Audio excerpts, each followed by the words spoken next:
Kwa upande wa pili, mwanaume aliyechoka kula visinia na mishikaki ya kila siku alikuwa akitaka kujiua kwa kujipigapiga katika miti, hivyo anasababisha kelele na kuwafanya Katarina na Matilda kufika eneo la tukio. Ndipo Katarina anaamua kumuua mwanaume huyo kwa kutumia uchawi mweusi. Hapo hapo kijana huyo anakata moto.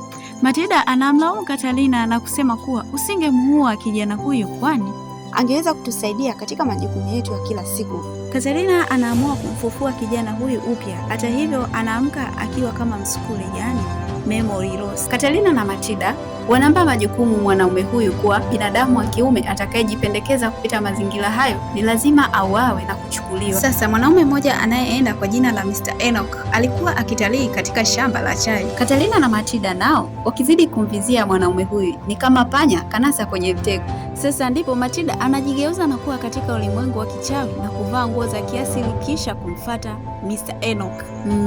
Natumai mpaka hapo umeweza kupata kitu Usiache kufuatilia sehemu ya pili ili kujua nini kinaendelea kati ya Matilda na Katarina.